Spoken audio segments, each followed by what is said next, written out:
তো আমার বাইকটা রাখলাম আমি, এই যে বাইকটা রাখছি। আর এই জায়গাতে একটা ফুল গাছ দেখলাম, ফুল গাছের মানে অনেক অনেক অনেক ফুল ফুটে আছে। তো এই ফুলটার নাম আমি এক্স্যাক্টলি জানি না যে কি, তবে ফুলের মানে গন্ধটা অনেক সুন্দর। আমি আসলে গন্ধর কারণেই ফুলের গাছের গোড়াতে চলে আসছি।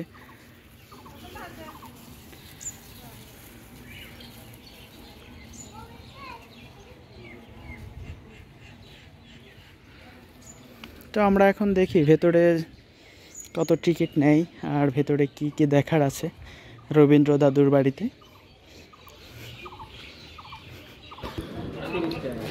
30 টাকা।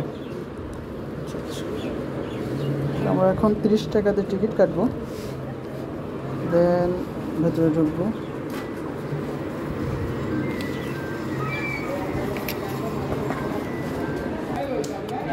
আমাদের টিকিট কাটা শেষ আর আমরা এই যে টিকিট চেক করে নিচ্ছি।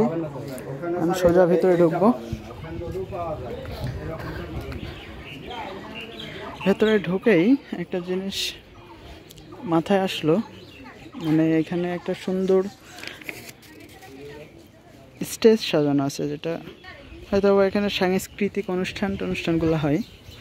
পাশে একটা সুন্দর কনস্ট্রাকশন বিল্ডিং আছে, যেটা আসলে ঢোকার সাথে সাথে চোখে পড়বে।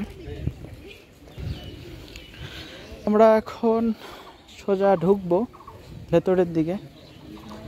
আর আজ আমার সাথে কেউ আসে নাই, আমি একা একা এসেছি।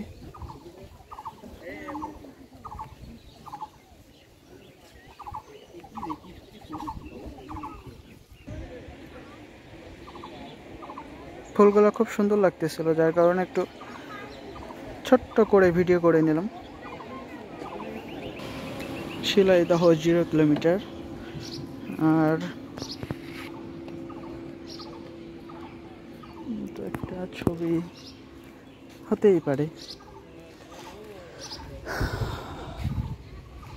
এই যে এটা হলো গীতাঞ্জলি জেলা পরিষদ ডাক বাংলো, আর এটা সোনার তরী কি জানি না। তো আমরা যে ভেতরে প্রবেশ করব।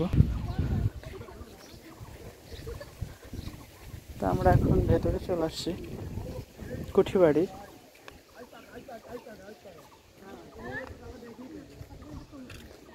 আশেপাশের দৃশ্যটা বেশ সুন্দর, খুব নিরিবিলি মনোরম।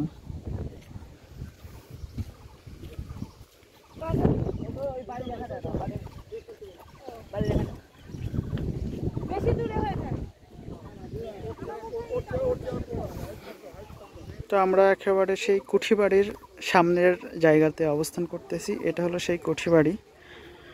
আর আশেপাশের দৃশ্যগুলো তো দেখাইছি, আরও দেখাবো, সাথে থাকুন। তো আমরা ভেতরে প্রবেশ করব, দেখি ভেতরে কি আছে।